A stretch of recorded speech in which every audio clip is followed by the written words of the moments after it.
tengan serenidad, colegas, que yo creo que voy a hacer algunas reflexiones porque yo escucho con atención a todos los oradores y voy a hacer algunas reflexiones que creo que son importantes para todos. Lo que está ocurriendo no es ninguna sorpresa. A raíz de los resultados del 6 de diciembre, abrumadores, absolutamente contra el proyecto que hoy encarna el presidente Nicolás Maduro y su partido, viendo que habían perdido un poder esencial del Estado cuyo control hegemónico, conjuntamente con otros poderes del Estado, ejercieron hegemónicamente durante 17 años, se angustiaron y con razón.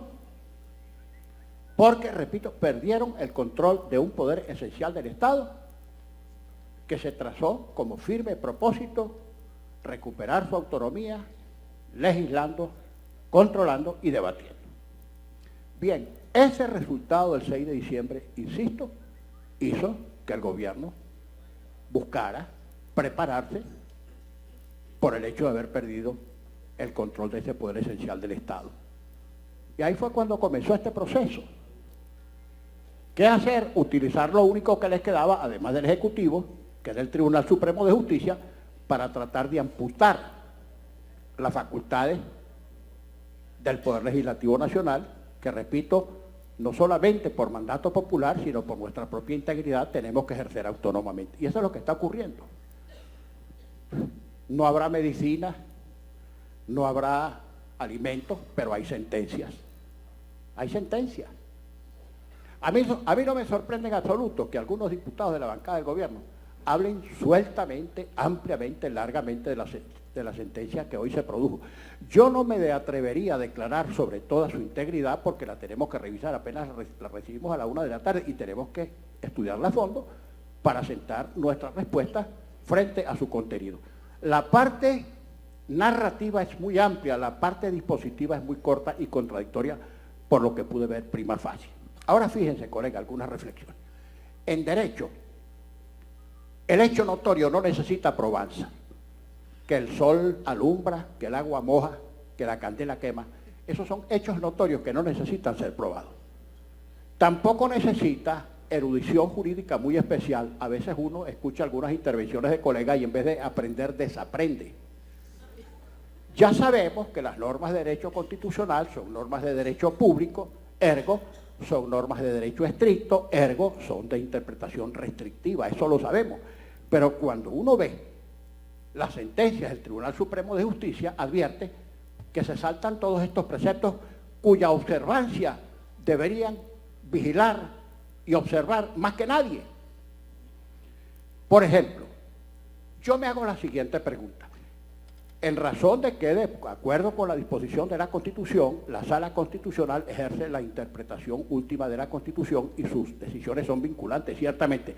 Pero, ¿qué ocurriría, por ejemplo, si la Sala Constitucional, como a nuestro juicio lo viene haciendo inveteradamente, sin contención y sin control, si decidiera, por ejemplo, interpretar la Constitución contra su texto expreso? Nadie puede revisar eso. Por ejemplo, nuestra Constitución prohíbe la pena de muerte. ¿Qué ocurriría si, asido a su facultad de que es el intérprete último de la Constitución, en determinado momento el Tribunal Supremo de Justicia dijera que la pena de muerte es procedente? Entonces, a pie juntillas, todo el mundo tiene que aceptar eso porque en razón de un principio constitucional de la Constitución que ese tribunal viola, sienta un criterio distinto a lo que establece en su propio texto y eso nadie lo puede revisar. Eso no es así, estimados colegas, eso no es así. Y esta mire, esta provocación constante a la confrontación de poderes, no es que es malo para el Ejecutivo, es malo para el sistema democrático, no es bueno. Si en determinado momento tuvieron un control hegemónico de todos los poderes y no pudieron, ahora tienen que resignarse y aceptar que este poder no lo controlan más. Y sus facultades no pueden hacerse nugatorias, ilusorias o inexistentes por disposiciones reiteradas del Tribunal Supremo de Justicia que violan expresamente el contenido de la Constitución. Yo no he visto, repito, la sentencia y no puedo opinar sobre ella todavía, pero por la experiencia, las sentencias del tribunal dicen que lo que ya se hizo no lo podemos hacer. Y además incluso previenen que para el futuro tampoco podemos hacer las cosas que al tribunal se le ocurre que no podemos hacer. Imagínense ustedes eso.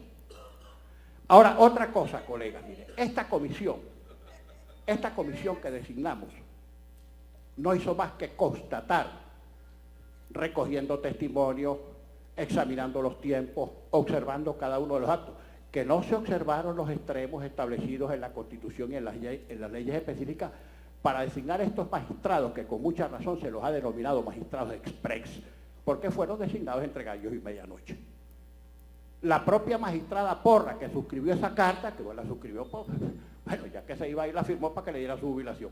Ella admitió aquí en la comisión que la obligaron a firmar esa carta y que le dijeron que tenía que renunciar de manera anticipada, porque el gobierno tenía la necesidad, visto los resultados del CID, de controlar de manera absoluta el Tribunal Supremo de Justicia. Y por eso fueron los magistrados. Les voy a poner solo un ejemplo, estimados colegas del gobierno, y muy especialmente a mi querido amigo el diputado Eustoquio Contreras, cuya intervención escuché con mucho detenimiento y mucha serenidad. ¿Qué ocurrirá, por ejemplo, si este que está aquí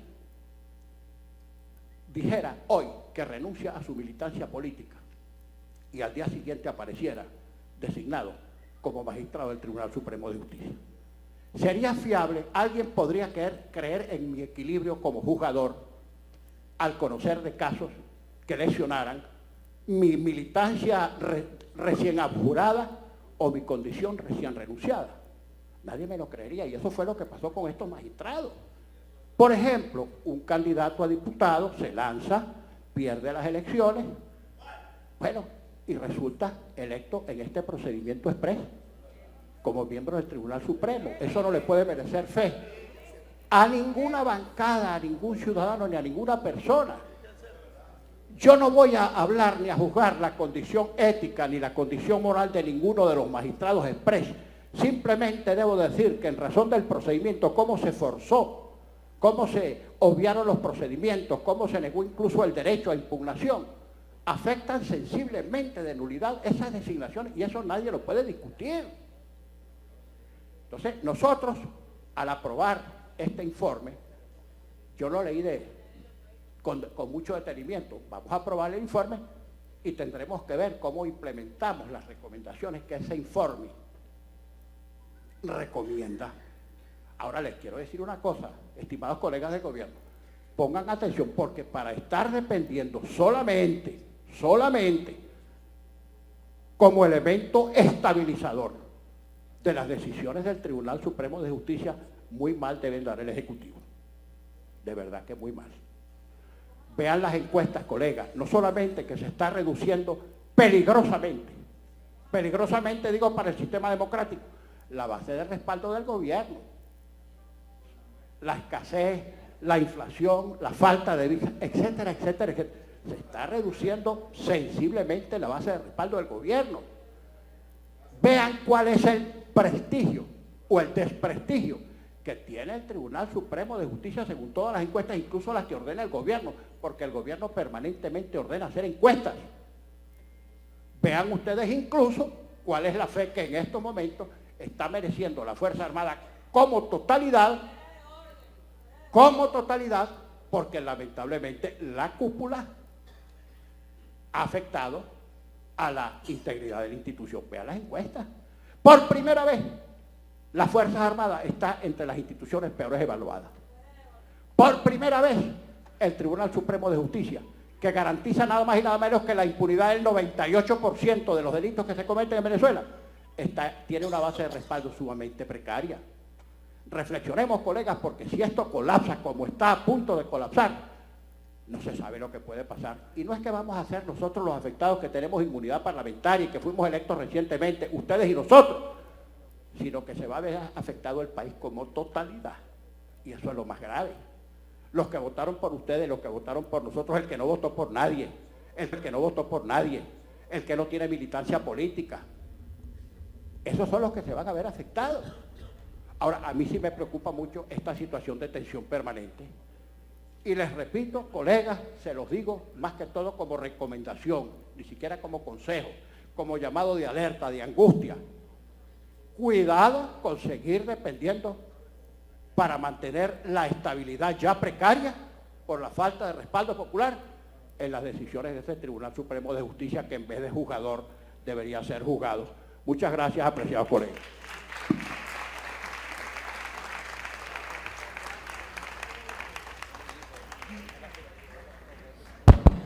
Bueno, vamos a someter a consideración de la Cámara la aprobación del informe que presenta la Comisión Especial para Estudiar y Analizar la elección de magistrados principales y suplentes del Tribunal Supremo de Justicia en la sesión del 23 de diciembre de 2015, dejando advertido que la implementación de las recomendaciones del informe serán arbitradas por la Cámara con posterioridad. Quienes estén de acuerdo se servirá manifestarlo con la señal de costumbre. Mayoría evidente, aprobado. Tiene la palabra